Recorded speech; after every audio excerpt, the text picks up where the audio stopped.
Hello, and welcome to Stasis Pod, the Transformers animated podcast. I'm Rob. I'm Jen. I'm Alex. Total ownage! I'm David. And yes, today we are on the 13th episode of Transformers Animated, Headmaster. First aired March 15th, 2008, written by Michael Ryan, who previously wrote Home is Where the Spark Is, and will write several more episodes. And for those who are not familiar with the origin of Headmasters, they were originally toys from G1 where you took the head off and it turned into a little guy. See also the entire current Titans Return line. That's right.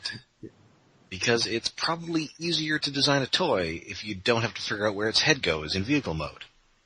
Seriously, they have much better proportioned heads than your average Transformer. Yes.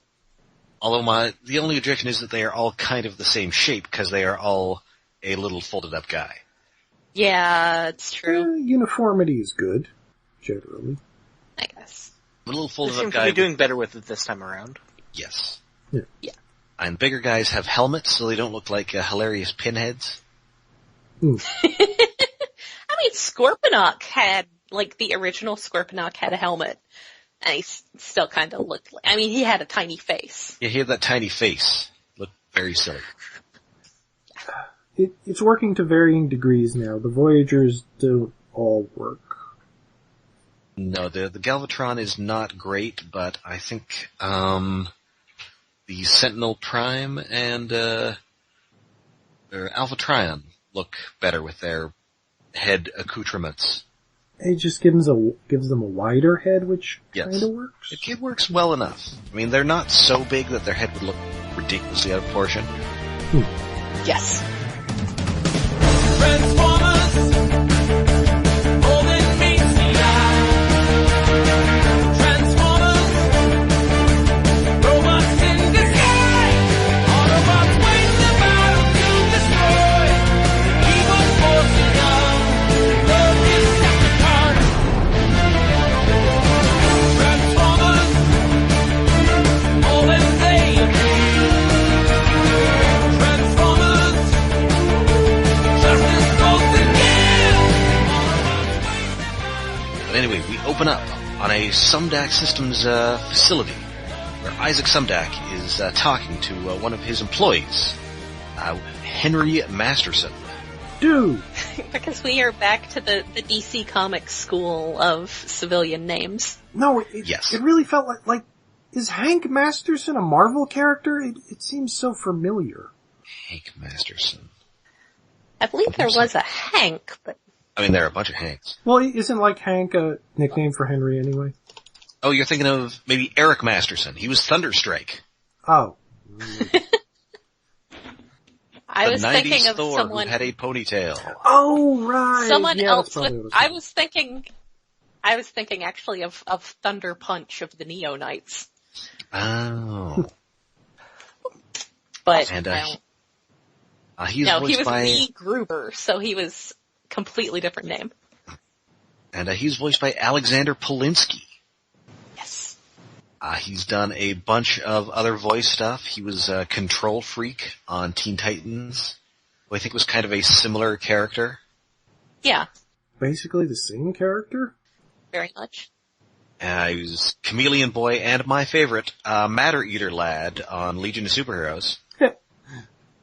Yay! Oh, That show is so good and so underrated.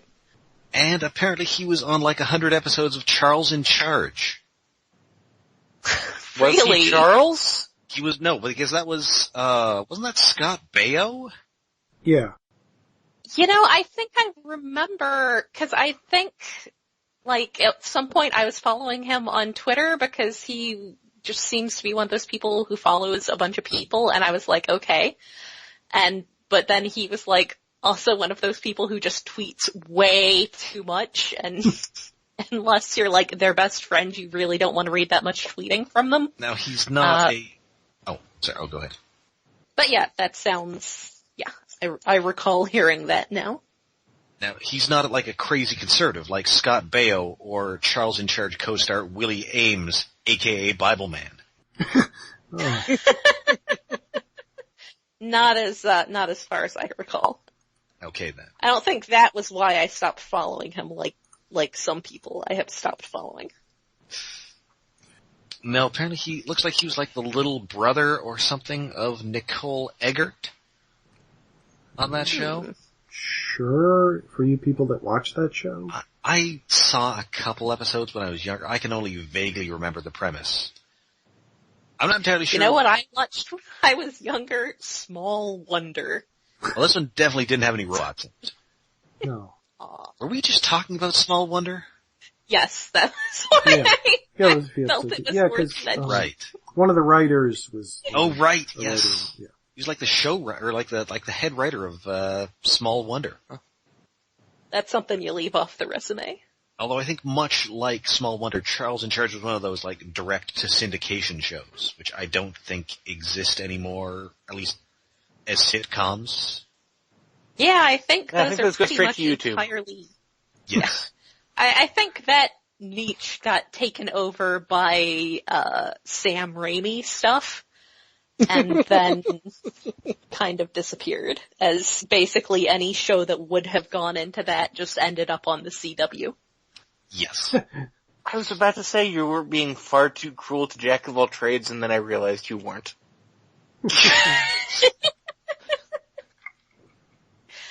I will note that from what I've heard about the books, I'm much happier that the only exposure to Legend of the Seeker I have is through the Sam Raimi TV show.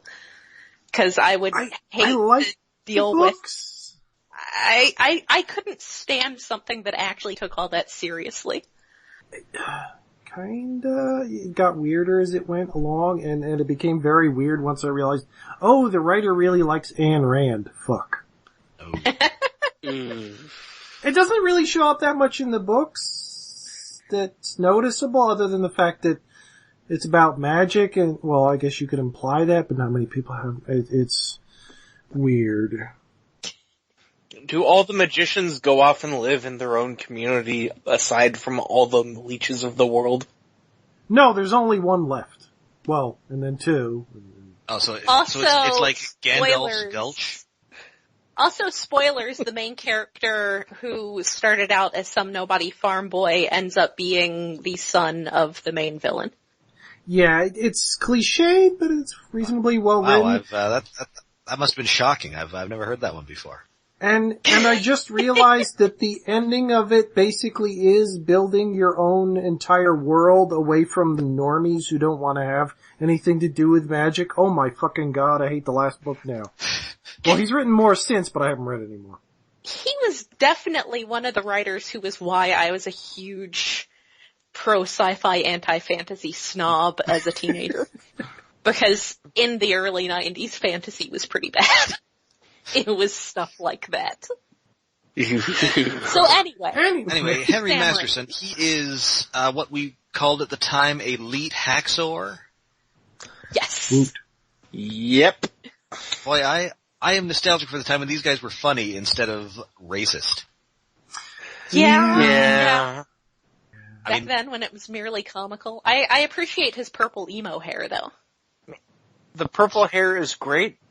The fact that whoever drew this episode was not aware of the concept of line weight, less so. Yeah, the animation in this episode is a little weird. Yeah, especially at the very beginning I noticed it, and admittedly I don't tend to notice animation unless it's striking in one way or another, but I did notice at the very beginning it was not great. No, there's a lot of characters not moving out of poses, and then when they are, it's all really weirdly stiltedly drawn with, like I was saying before, zero variation in line weight. It's like they didn't know they could adjust the size of the pen tool by using the bracket keys. So yeah, he is a Sumdac Systems employee. He grew up working with Sumdac's robots, and he is at these testing grounds to present Sumdac with his new invention, the Headmaster. And it is a big head. Oh, big purple head And with A big big purple head with Galactus horns. Yeah, it's a recall very that- curvy looking head. I love Derek that White he said has... this was. Oh, go ahead. Derek White said this was based on some of the Japanese exclusive Headmaster Warriors, which were just the heads that were sold on their own and are now super expensive. Oh yeah, I forget. Oh, okay. I don't think it was Kirk. I think it was one of the other ones. No, Kirk maybe. One of them named Alan. They had some weird names. Yeah. No. They all have weird names. Was it one of those or was it one of the Micromasters? Because there was that point with all those Micromasters that just got, when they got to the Micromaster combiners where they just had ridiculous names. Oh yes, you're right. like Alan is one of mixing. it's one of the train guys.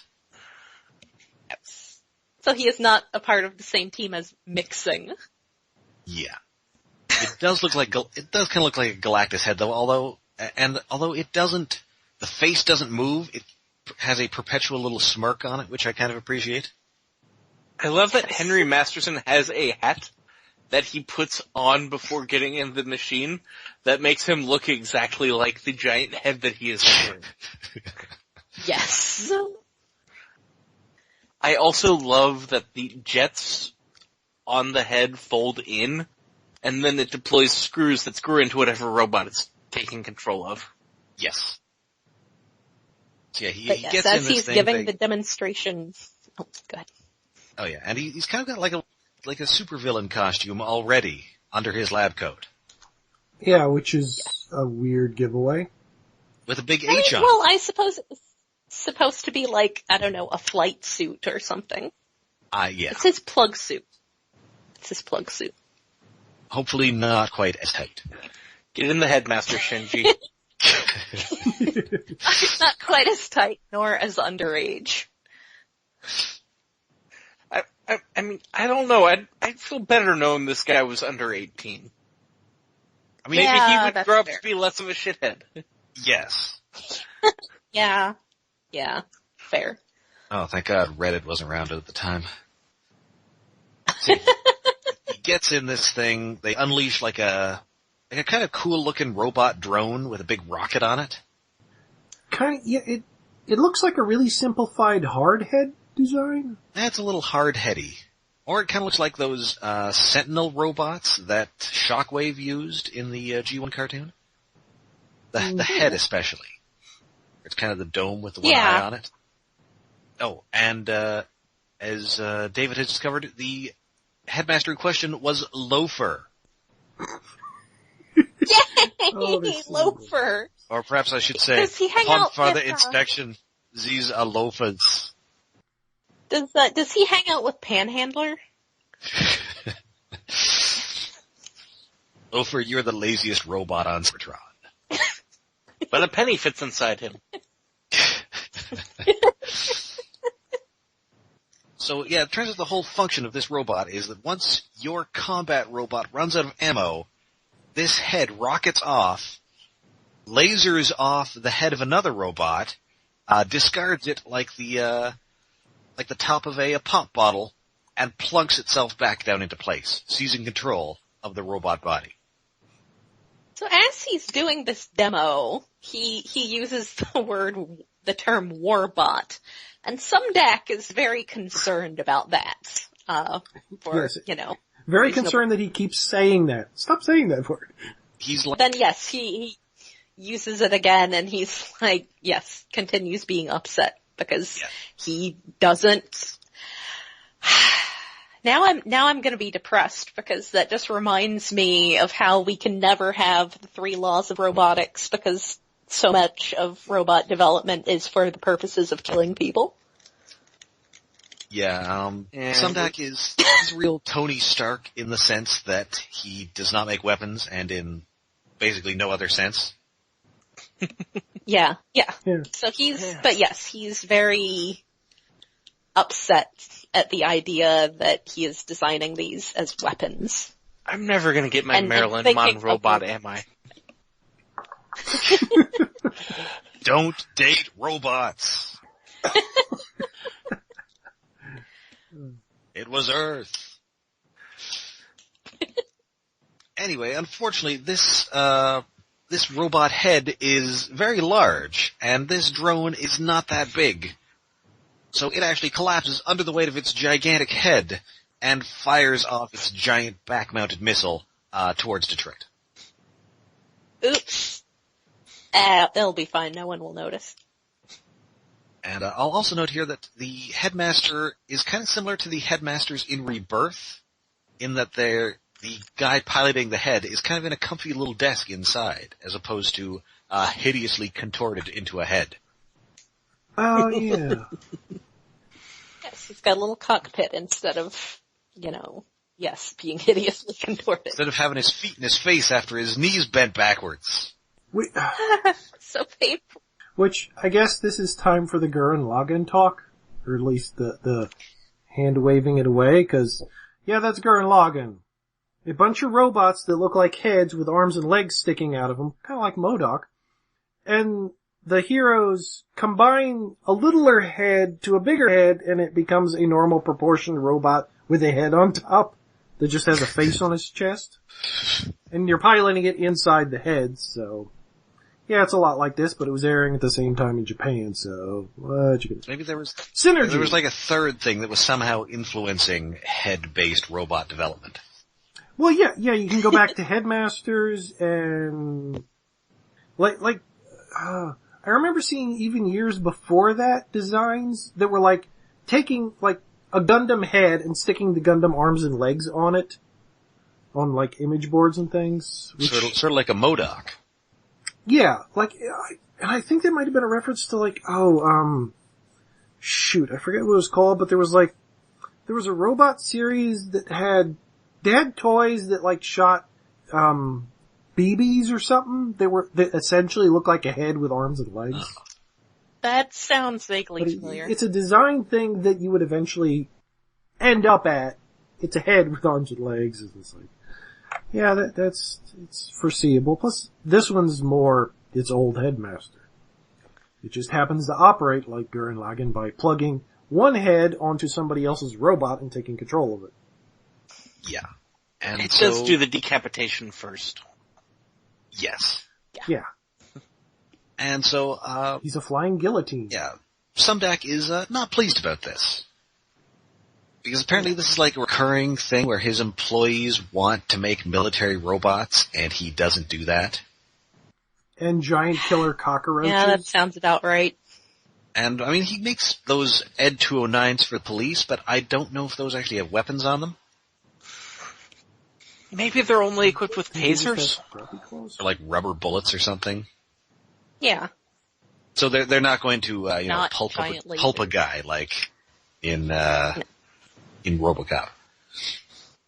So yeah, he is fired, and meanwhile, in Detroit, Bulkhead is being interviewed by another robot. And that Newsbot. missile is also fired. Yes. Yes. A roving robot And reporter. Bulkhead rips off his microphone arm. A roving He robot was doing reporter. that, some of that gotcha journalism there. Where cause Bulkhead thought that they were going to have him talk about how he's not actually that destructive, and they just talk about how he is super destructive. Yes. And I just want to talk about this Newsbot design, which I love. It is a great design. He's got a fedora with like one of those press cards in the brim. He's got an old-timey microphone for a hand. He's got an old Yes. camera for another hand. Yes. He's got a couple little T-Rex arms on the front that copy things down on a notepad, which you wouldn't think he'd need being a robot. Yeah, it's like, his design, reminds me of many things, but is not any one specific. It's kind of like a random background robot from Star Wars as drawn to fit into Futurama. Yeah, there's a definite Futurama vibe from him. Yeah. Especially since he's about to be the victim of hilarious violence. Yeah. We also get a 5-second shot of the other Autobots in just complete static poses driving. Yeah, that was Because they radio in to say, yeah, there's a missile coming towards, like, you, maybe do something, Bulkhead. Yeah, I wasn't think trying to focus on the bad art, but that was like the worst part, cause like, it starts out as a really close-up zoom on Prime, and you can see the thickness of the lines, and then it just pans out, and it's like, oh, they're not moving. Best animation of the episode is here with Bulkhead Oh, his facial expression. stopping the missile. Oh. Like, Bulkhead stops the missile and destroys about as much as the missile would have destroyed, if not more. Including Newsbot. Yes. Accidentally, Poor Newsbot. but yeah, he does kind of commit robocide right in front of little Daniel. Oh, sorry. Yes, it's time for more little Daniel. And Oh, this poor is Danny. after Bulkhead accidentally tore off his microphone arm. Yes. So little Daniel is even more traumatized. And especially since he has a sort of vaguely skull-like head to start out with. Yes. So it just ends up plonked out, plonked next to him with his robot eyeballs popping out. And then Daniel, presumably Witwiki, is just bawling so much that we can see his teeth are just two giant horseshoes. Yes. And he has to be comforted by a woman who I'm pretty sure is not his mother. Yeah. I don't That's definitely think not the that was mom we her. saw for him in previous episodes. Well, no, I mean, the one we saw from previous episodes is just Carly from season 3 of G1. This is just some lady. Yeah. He's been abducted. Oh no, maybe that's just like his daycare. Maybe. Who knows? And he probably spends a lot of time crying because he's the only one who wears one of those hilarious future outfits. Aw, I mean, his parents do. This is true. Maybe they're in like a And cult. he is also very at risk of getting into a rat hole. Kind of a Ganguro thing going on. Can I join Well, that cult? she's very tan with very blonde hair. Yeah, big lips. it's weird. I mean, I that's want to join the not cult where you wear uncommon those in Detroit. jumpsuits. No, probably not. I want to wear the jumpsuits. Oh, and the damage Bulkhead inflicts is just, so much damage in such a little time, ripping up buildings, destroying all the cars, and Said less damage than the missile would have caused, but still, it's like the end of a lot Man of Steel. Yes. Oh god, it is. Should have ended this episode by breaking Headmaster's neck. Yeah. I mean, no, he's good in later episodes. That's... Oh, but then then in the sequel, Bulkhead v Bumblebee, Dawn of Justice, they will clone Headmaster to make the Robot Master. Ha. I'm still not comfortable with Prometheus Black's jar of piss.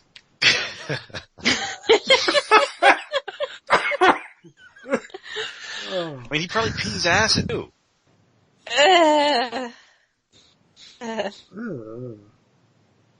Would he intake liquids normally? I mean, And he's gotta get energy from somewhere.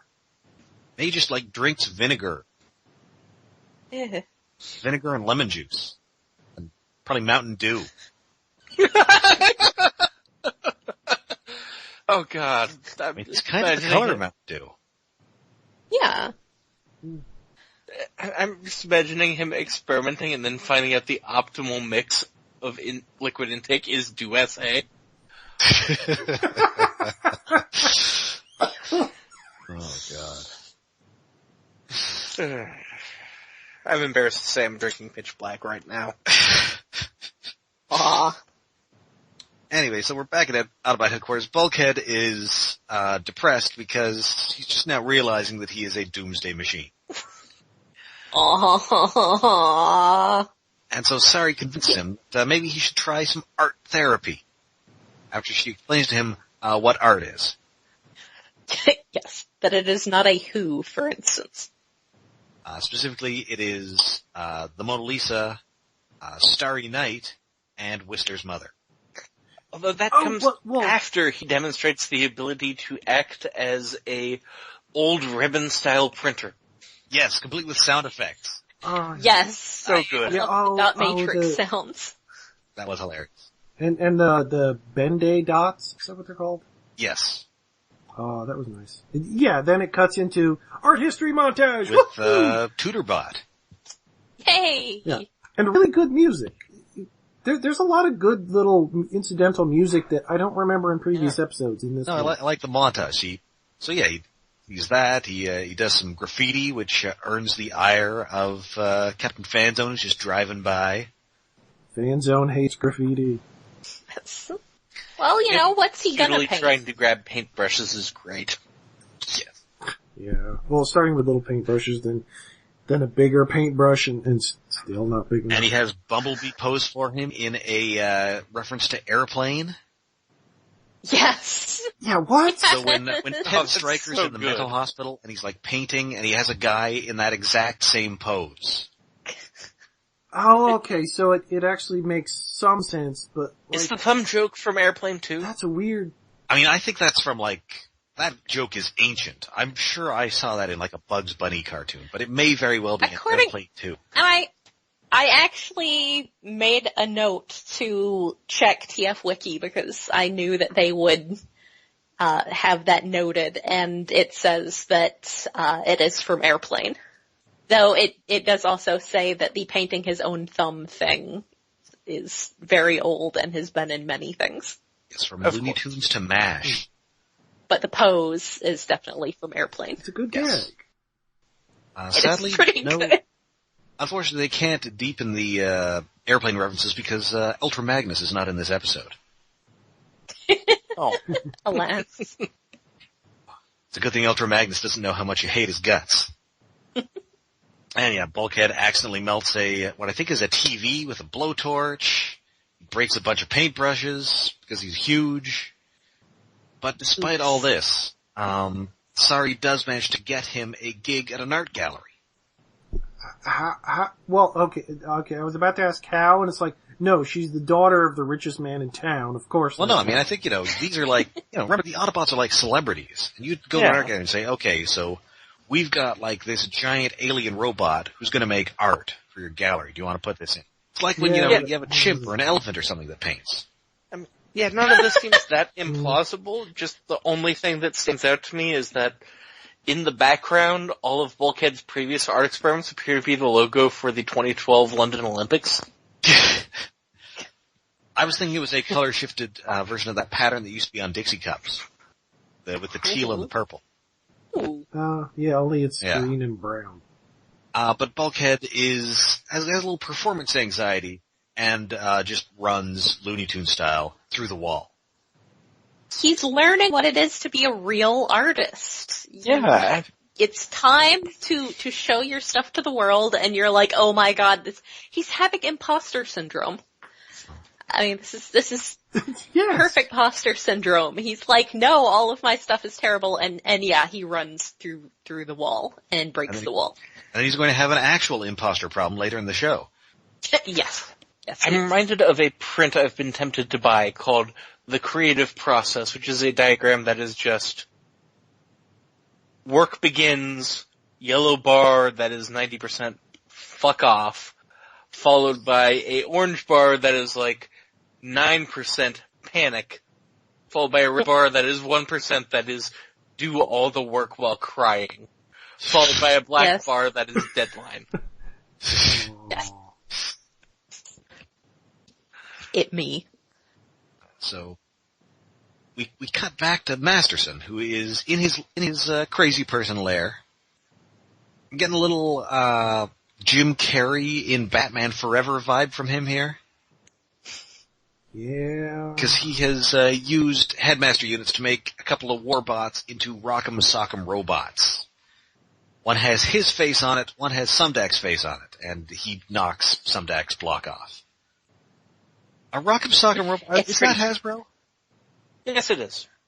Okay. It is now. Oh, I guess this is the second time we've asked that, because those did that gag on Beast Wars. Yeah, and I don't know if they had it in Beast Wars, but like they made for, well, they didn't quite look like movie designs, but they had like Optimus, Bumblebee, and Barricade, and Oh right, those Megatron, were Rock'em Sock'em Robot. Rumble robots or something? Yes. It was originally Mark's Toys, and has since been done by other companies. Okay. Alright, so so Masterson is not content to just brood and, get the lulls on social media, which kind of didn't exist as much back then. He's going to create his He would own have company. probably just been getting the lulls on Xbox Live. Yes. So he's going to make his own company, but he needs money. And he also needs a body that will actually support his giant-headed Headmaster. And then he sees Bulkhead on TV. And he's like, Poor well, there we Bulkhead's go. kicking the can down the street, which is an actual full-size trash can. Yes. Yay, skill Like, gags. and breaks it. Thankfully not a trash bot. So, yeah, he breaks a lamp next to an interestingly designed car. Yeah, it's like a weird future car. Like, what? It's like a weird future version of like a Mustang or some Yeah, 70s car. clearly we see that by everybody's outfits that the 70s are are back. in a big way. Yes. Yeah. I don't know, the front end just it felt familiar enough that this was probably a Transformer, but I can't remember who it The was. front end's practically a shark mouth. Yeah. Well, kind of like a Thunderbird then. Uh, Anyway, so Bulkhead gets tased. He gets tasered in the face! Jets. Poor guy. Tasered in the Yeah. sigil. Well, he gets tasered in the face of the The Autobot sigil symbol, face. kind of. Yes. Yeah. And before everything fades to white, he hears total ownage.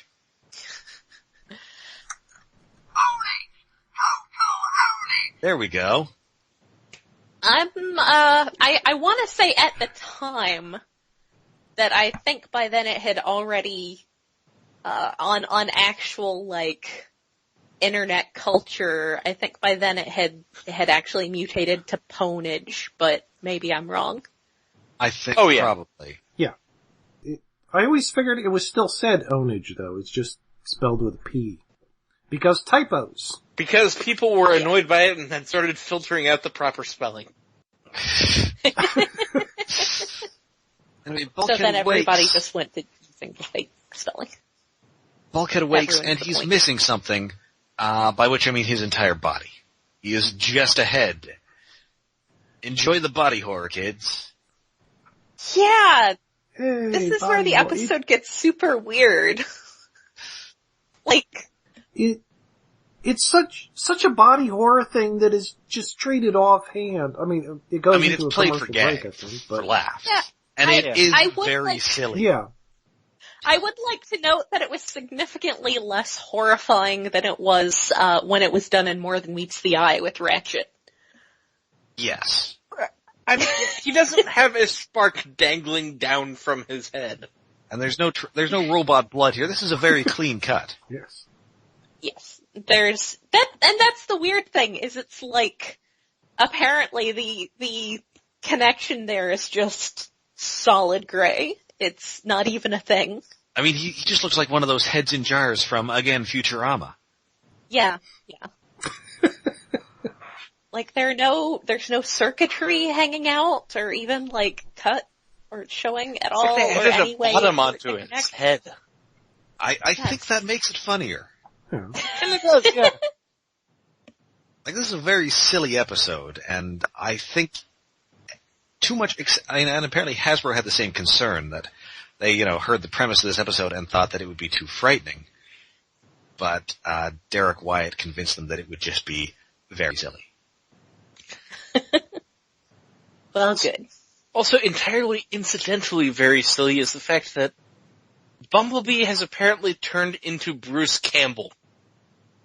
His chin is giant for the rest of this episode. Yes.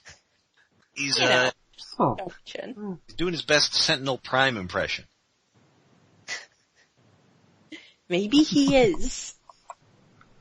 Anyway, so they get Bulkhead's head back headquarters, and they say, the police are looking for your, stolen body, and we're leaving you with Bumblebee.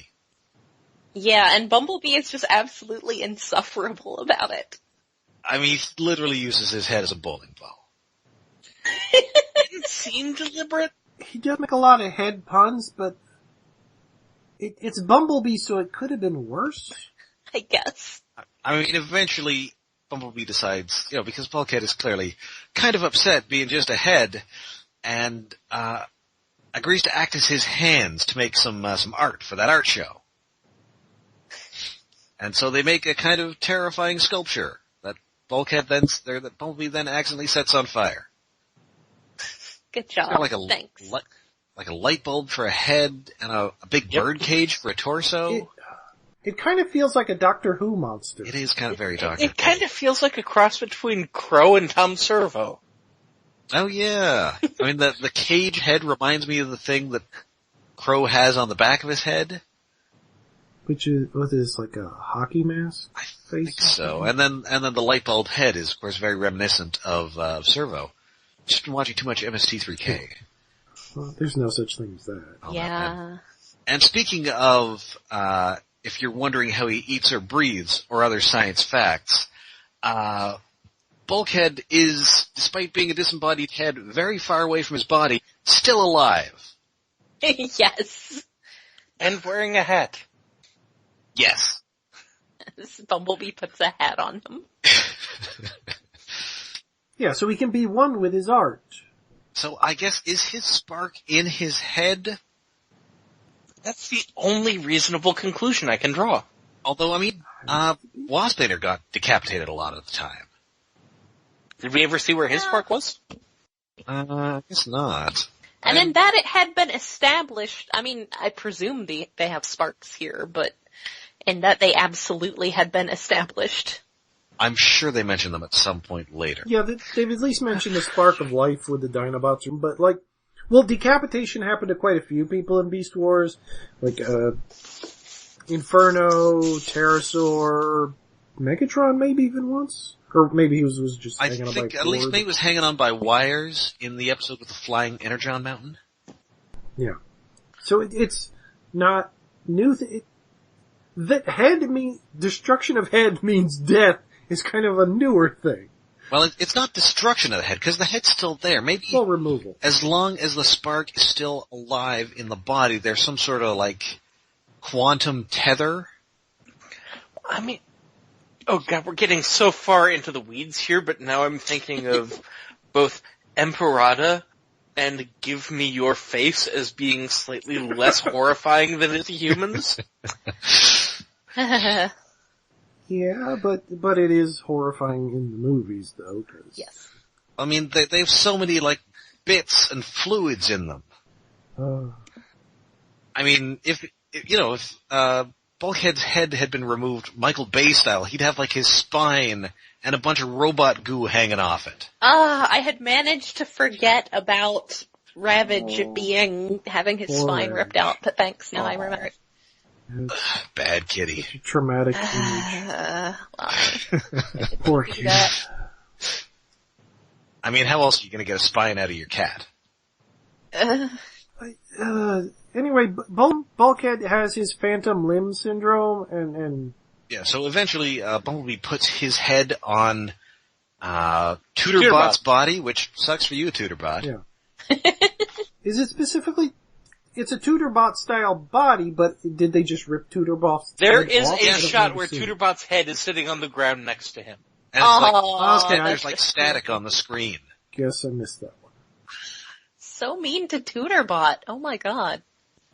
And yeah, he's not alive. I guess Sumdac has told them, this kind of sounds like this might be kind of my fault. And so they go to Masterson's lab and they find traces of Transformer energy. Hey, don't victim blame here, man. Yourself, in this case. Don't victim blame yourself, man. It's not your fault. You're the victim here, Sumdac. I mean, maybe he should have given them a warning, given that, I have an employee whose whole thing is cutting the heads off robots, but he needs a bigger robot to put this giant head on, and hey, maybe that's some of you guys. Okay, I guess there's that aspect. I was thinking of it being his fault for, firing Masterson. No. I'm just saying that Sumdac should have given them a heads up.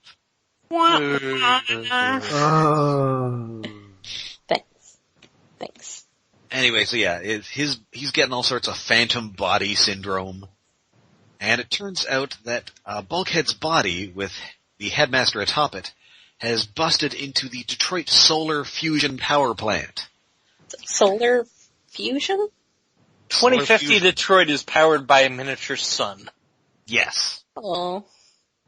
And according to the Allspark Almanac, this is the Sidney Biggles-Jones Memorial Solar Fusion Power Plant. Of course it is. Oh, that's nice. Named for the scientist from the Transformers Generation 2 G.I. Joe crossover, who is one of those scientists who wears, like, spandex tights under a lab coat while doing Yeah, science. she had like a spandex, As just you like should. stock. I presume it was supposed to be just like a stock Cobra bodysuit. Yeah, the basic cat suit and a lab coat. That's normal mad sciencing, but I'm guessing this was named in the almanac. Yes, it was. Yeah. Which- The almanac did a lot of things, too many things, but I kind of like this one. Yeah, I don't hate that.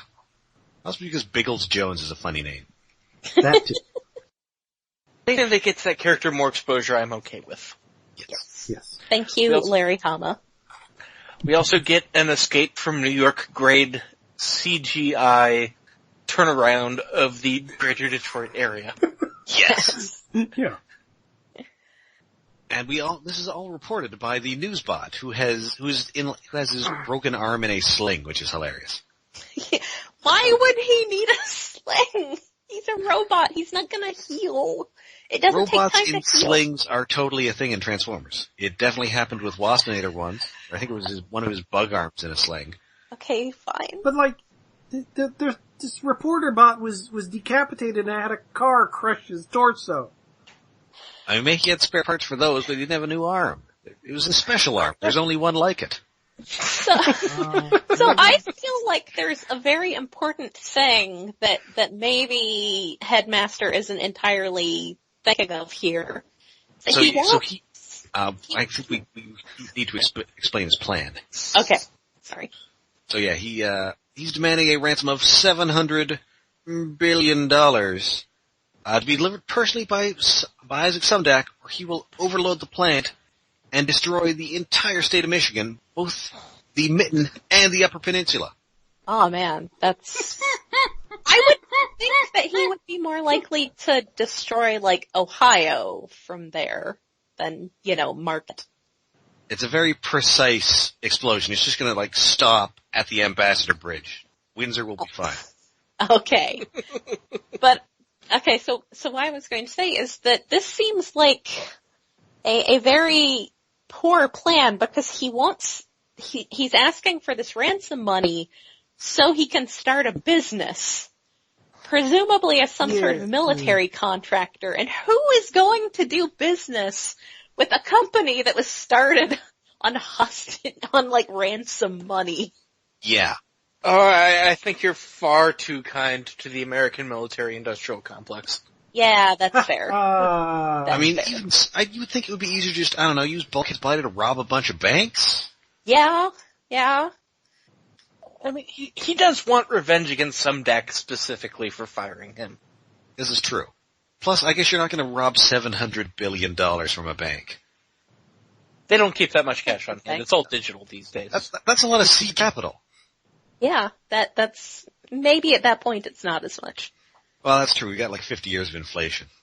Although it also makes him a complete idiot when Optimus drives up with a G1 ass trailer and he's like, yes, this clearly contains what I'm asking for, even though physically, no, it can't. Maybe they now make like $1 billion bills and it's just like all in a briefcase? Maybe. It'd have to be. It's But got Taft on it. I do appreciate his G1 ass trailer. Yeah, I'm not sure how that works with him being a fire truck and all, but okay, sure. Ha ha! Well, Ass trailer.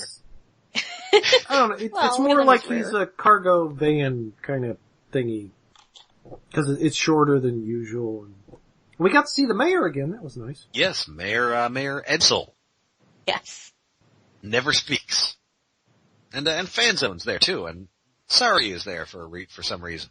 Oh yeah, Fanzone gets his 7th and That's Why I Hate Machines while he's riding in Bumblebee and changing the radio and Bumblebee changes it back. Yes. Again, with a good song. They disagree on their taste in music, even though, based on the actual music they play, I'm not sure why. Yeah, I would think that Sumdac would be listening to, I don't know, I'm guessing the Tigers game on the radio, maybe? Yeah, fan zones, they should be more of a sports fan. I mean, realistically, it should either be sports versus music, or it should be like Kiss versus Eminem. Yes. Yeah. Yes, judging by fan zone, he's definitely listening to Detroit's oldie station, WOMC.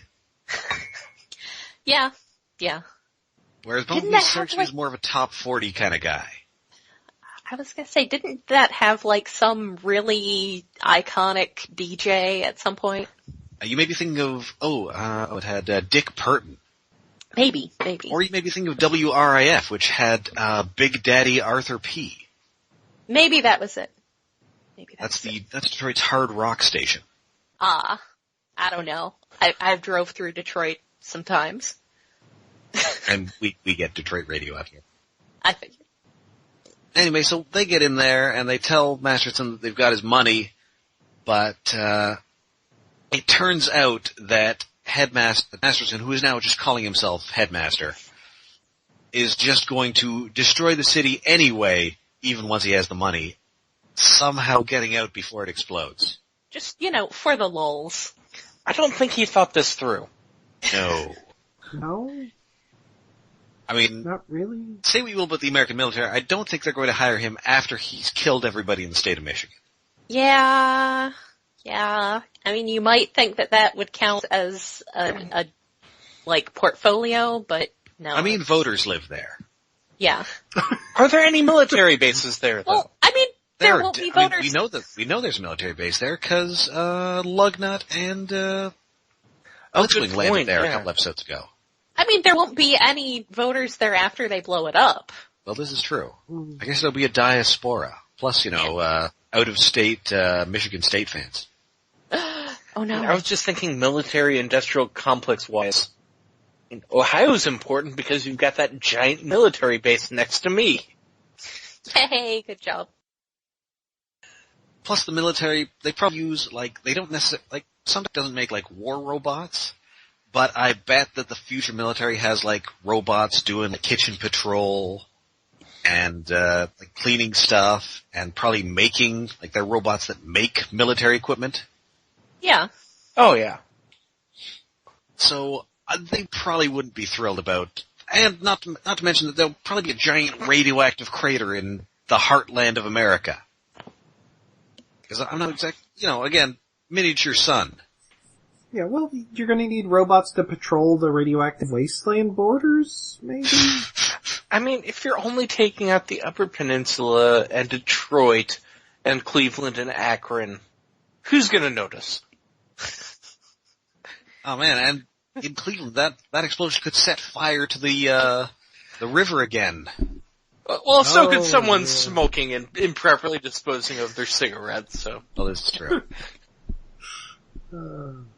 Anyway, so he sets the plate to overload and opens the trailer up to see his money, and instead it's just full of Bulkhead's head. Yay! Which jumps out and bites him. Angry head. Yeah, somehow this head is self-propelled. Yeah, Well, I guess. I guess he's got a really strong neck. I guess. Again, repeat to yourself, it's just a show. I should really just relax. This is probably the most relevant episode for that quote. Yes. Yeah. And Headmaster has upgraded his suit's arsenal. It fires a bunch of grenades out of its forehead, a bunch of rockets out of the side of its head. There's a big fight. There's lots of saying of noob and ownage and other And thingies. it's a pretty A corn neat dog fight, tells although- me that Bakugan is next. Is that the one with the tops? Yeah.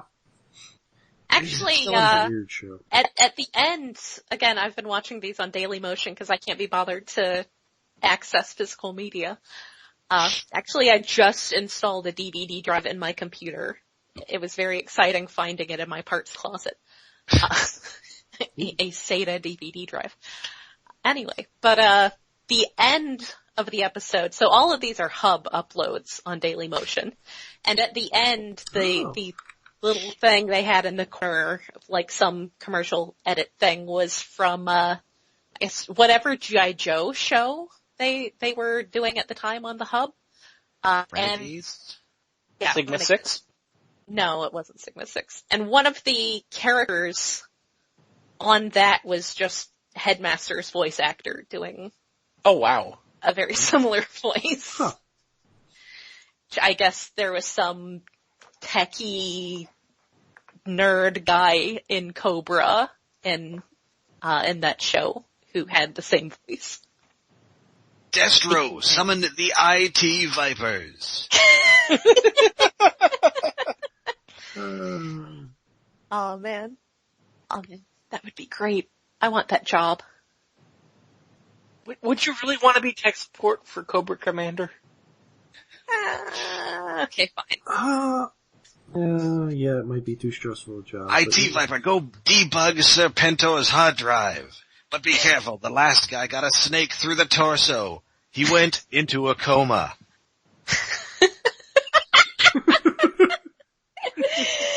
Damn it.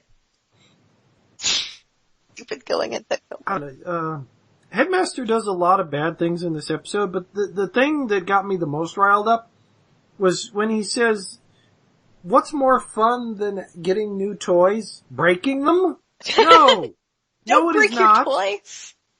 Not even Sid in Toy Story was that evil. He was at least creative. This is not Hasbro approved. I don't know, if you break it, then you might have to buy another one, and then that's That's another true. thing. So yeah, they during this fight, they accidentally smash the controls, so now they can't stop this from overloading.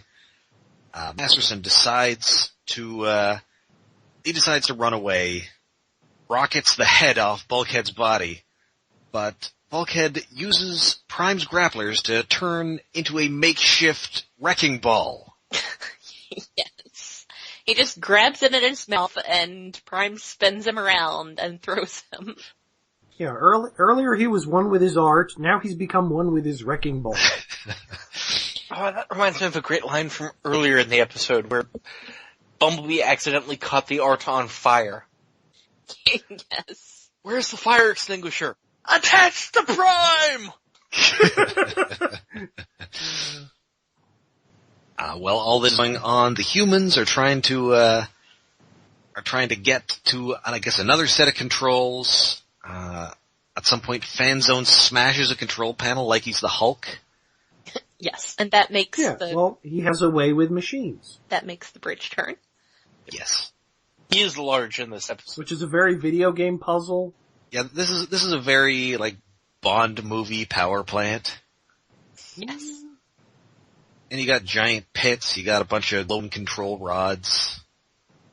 You have an impending time limit that is really about to go off, but it doesn't seem that fast because you don't know how much time you have. No, I 2 minutes need, like, later, an it's 30 seconds closer to exploding. Yeah. It's like the episode of Dragon Ball Z where at the start the planet was going to blow up in 5 minutes, and at the end of the episode it's still not blown up. This is why you don't give time limits unless you're going to stick to them. Yeah. Also, what the hell, Dragon Ball Z? What the hell? See, we're moving so fast, I could understand if that was just for like one episode that was supposed to be 5 minutes, but no, that was like 2 or 3 episodes. Yeah, I'm of the opinion that Dragon Ball the Abridged series is the canonical version. Yeah? For the most part? I mean, basically, I summed it up, watched an episode of Dragon Ball Z. I was like, so at the beginning of the episode, there's this fight, and by the end of the episode, they're still fighting. And that just blew my mind. Not in a good way. Like, you know, how did someone let this happen? Anyway, so Masterson gets knocked out of midair. Sari uses her key to connect Bulkhead's head back to his body, but unfortunately they put it on backwards. Yeah. Probably because instead of like carefully fitting it on, they kind of bowl it towards it. Yeah. That doesn't help. You kind of have to assume that Sari does that because you don't see her sticking her key into his body. Yeah. You just see his head rolling towards his body, his neck glows, he gets stuck back like together. the Matrix. Then there's a like- close-up cut of Sari. Like, so you have to assume she did stuff, but... Yeah. Like, I heard the touch playing as his head connect his body. It was that kind of light Yeah. show. You got the touch. Dun, dun, No. dun. Sorry. I can't help it. We can't While pay this for is those going on, royalties. Headmaster transforms his head into a little robot and pieces out. Yep. Yes. It's a pretty cute little robot. It is. It doesn't really have his build, though. It's very stumpy. I mean, Whereas, it's kind of like halfway between the Headmaster head and Henry Masterson and the Headmaster suit to control the Headmaster head. yeah, it's got a bunch of big H's on it. Well, yes. I guess kind of like how Galactus had a big G on his chest in his first appearance. Yeah. Yeah, he doesn't have I it mean, anymore. he understands the importance of hashtag branding. Yeah. Oh man, if this episode had been made today, he would be hashtag everything. Oh my god. No. Yeah, he would, and thank God it wasn't. And probably total ownership would have been replaced with YOLO. Oh God, and he would have been so obsessed with No. ethics and games journalism. YOLO is more of like a, I don't know, Yeah, Yellow's a little dated at this point. That's like It's 5 just years ago. The gonna Docs say Master. that that's more like a party people kind of thing, not like a nerd thing. Yeah, true. Yeah, this guy's not Instagramming his meals. Yeah. I want to He would say, just be a Hot Pocket every day. Yep. I No, want to say YOLO. No, he for is the definitely the basics, type so who'd that's me. he'd be complaining about the S-Jews. The word cuck is definitely in this guy's vocabulary. Yeah. Yeah. Anyway, but he's left the episode, and that is the last we'll be seeing of him this season. So he has successfully escaped. Oh Because no. they still have to, so yeah, they can't stop this meltdown. The only way to get in there is to actually send a guy in there, like Spock at the end of Wrath of Khan. Yes. And Optimus being Optimus volunteers. It's like, I'll Because- do it. Listen, I've died once, it wasn't that bad. Let's give it another go. But Bulkhead is gonna save the day, recalling earlier in the episode when Ratchet was disdainful of his art, saying that, art never saved anybody. Clearly ignoring the time when last night a DJ saved my life. And so Bulkhead is going to save the day with an impromptu sculpture, which then Sari brings to life with the key. So, how do they know that she hasn't actually given this thing life?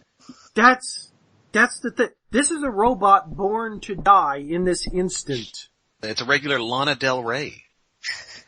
They have to assemble it because Bulkhead can't put it back together or build it himself because his head's on backwards and he can't manipulate his arms that well. So everybody works together to build a robot to go inside, and it melts and gives its life inside the reactor. Creator, why was I created to feel pain? Yeah, it's so sad. And I mean, admittedly, apart from walking its apparent own, it doesn't show any signs of sentience, but no, come on. but like, I mean, that toilet didn't become sentient in the last episode. But the Dinobots. no. I mean, the Dinobots were sort of made with Cybertronian technology, whereas this is made with random crap. I suppose there's that. Even if you discount that, there's kind of a Mr. Meeseeks factor here. Oh. It has fulfilled its function. Yes, well, but it fulfills its function and that's good. But then they take its half-melted corpse and put it in a museum. His name was Art all along. Art was a guy.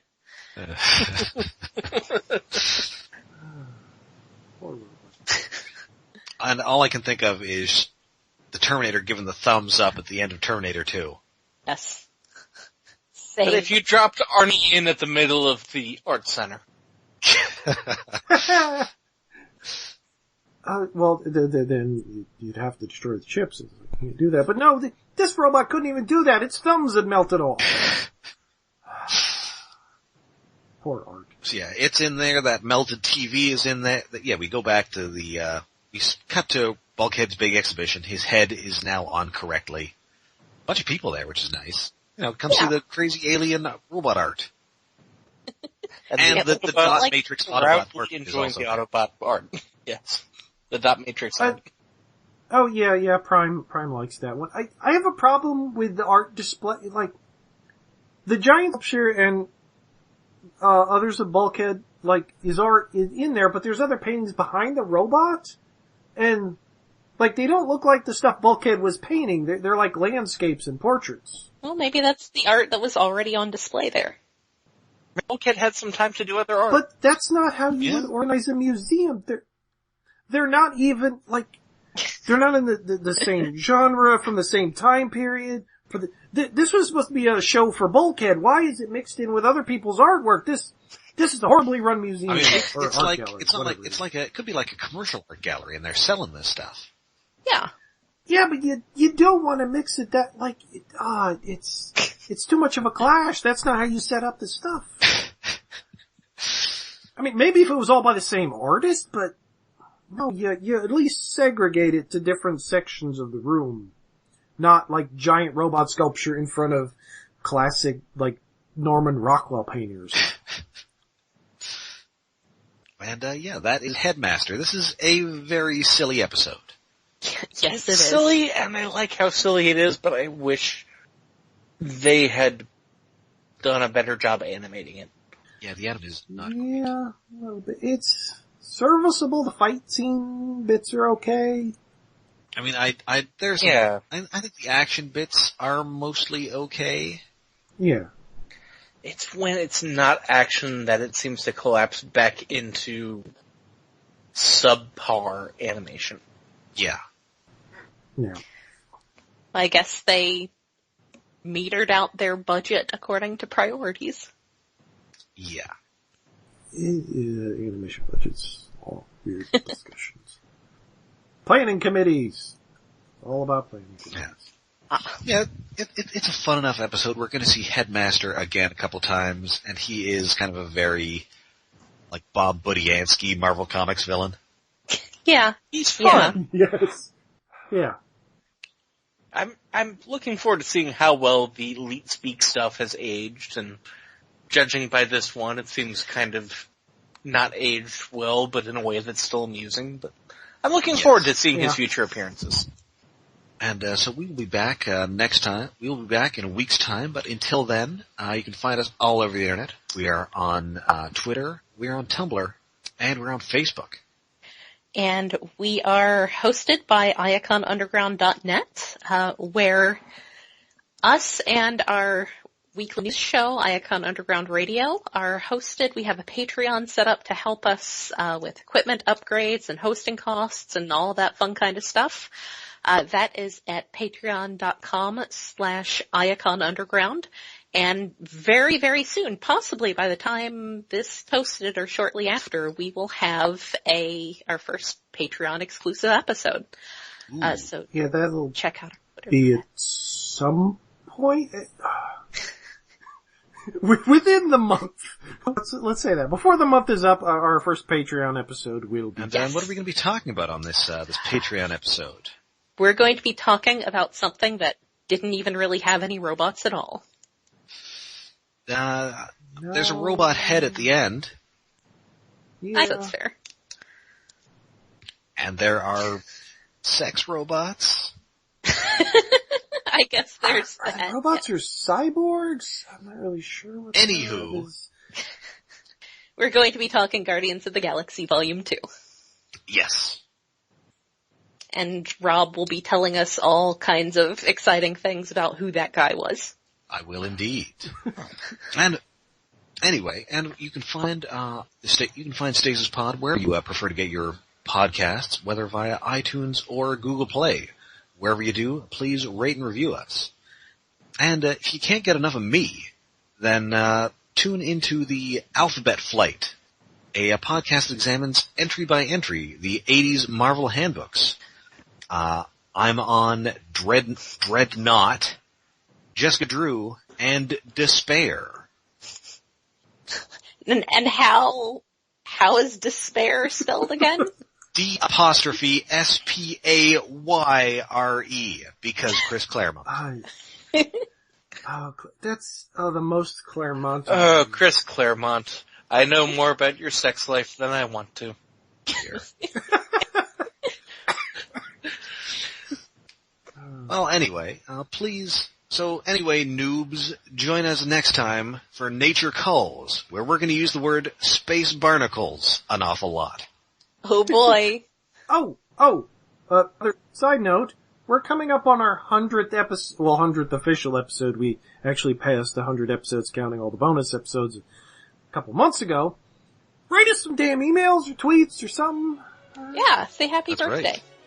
Right into the Maxim mailbag at stasispodcast@gmail.com. Seriously, if you're selling penis enlargement pills, we'll still probably read it. That's right. I should read stuff from my folder. It gets pretty good sometimes. Nigerian Prince, give us a call. But until then, I'm Rob. I'm Jen. I'm Alex. I'm David.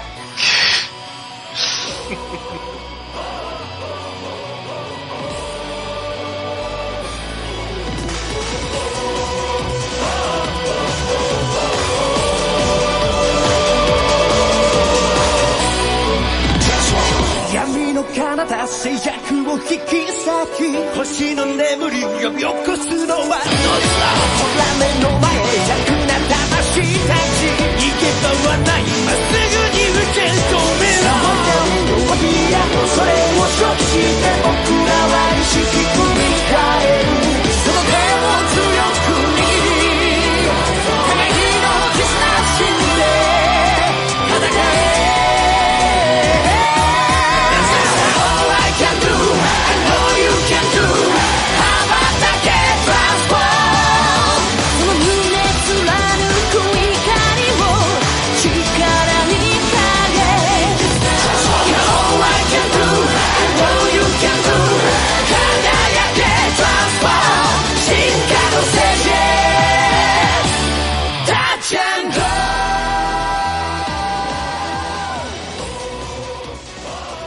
Okay, I think we need a break before we get into Guard the Galaxy.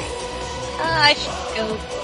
I at least want to stop when we start recording, so yeah. Okay. Did we get any short email? No, we've just gotten mentions of our tweets.